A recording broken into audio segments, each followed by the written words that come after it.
announce our honorary youth marshal for this year, Janine Brown.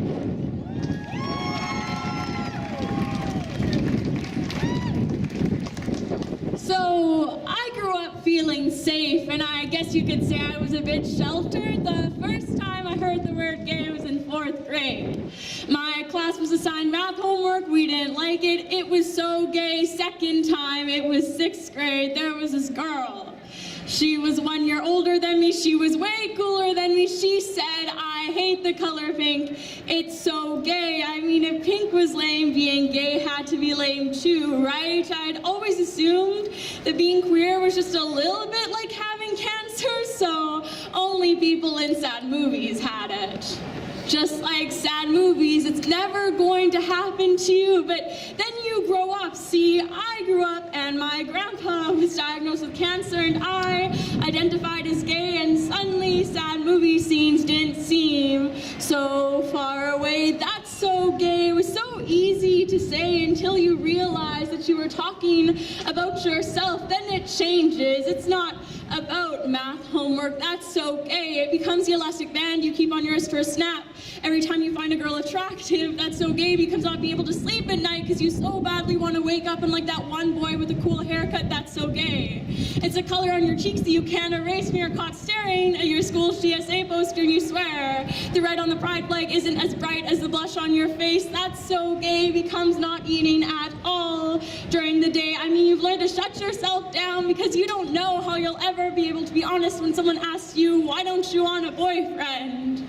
I'm still trying to figure out why it's such a big deal that some 13-year-old girls just don't want a boyfriend, but that's a different story. This is the story of how I grew up, and I told myself, no, they wouldn't lie to me, but why does something feel like it's getting better? Things only feel worse when your grandpa passes away and we go from that's so gay to slurs. When your classmates graduate from childish banter to slurs, when you're forced to go from a cold closet to a freezing world, when I went from I'm young, I have my entire life to like boys to please tell me that she notices me whenever I look away, and that's so gay is feeling broken in your own skin, and that's so gay is not wanting to let anyone in, and that's so gay is I'm sorry that I'm biting on my lips, I swear it's not about habit, I just can't keep on chewing on the bigoted things you have to say to me. That's so gay, highlight it in our suicide notes, because that's so gay is the X number of phrases that we don't use for shaving. That's so gay becomes Googling how to tie a noose. That's so gay is what we call the temperature at the bottom of the bridge when they decide to jump. And that's so gay, I swear, those were the last words she used to chase down a fistful of sleeping pills because life felt like a nightmare and it just isn't fair. That's so gay. In elementary school, it chased me around the playground. I'm in high school. I'm wondering why it hasn't stopped by now. When are we going to realize we aren't talking about ugly shade of magentas? We're talking about kids. And maybe they just want a day to go by where they don't feel like their math homework. You don't want to know what I think? I think that this is all so straight. We act like heterosexuality is our only reality. I think the books, movies, music, media, it's all so straight.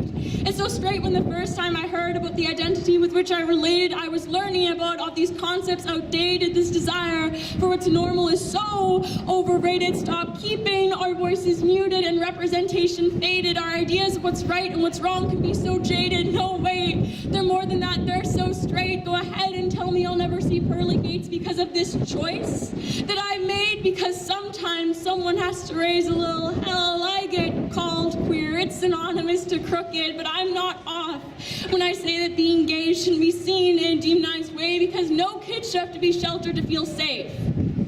So I wrote that poem a year after I came out, which was in 9th grade. I started writing poetry. And when I tried to write for the first time, I tried to give it a happy ending. But I wasn't at a point where I felt like it could have a happy ending, so I gave it something ambiguous.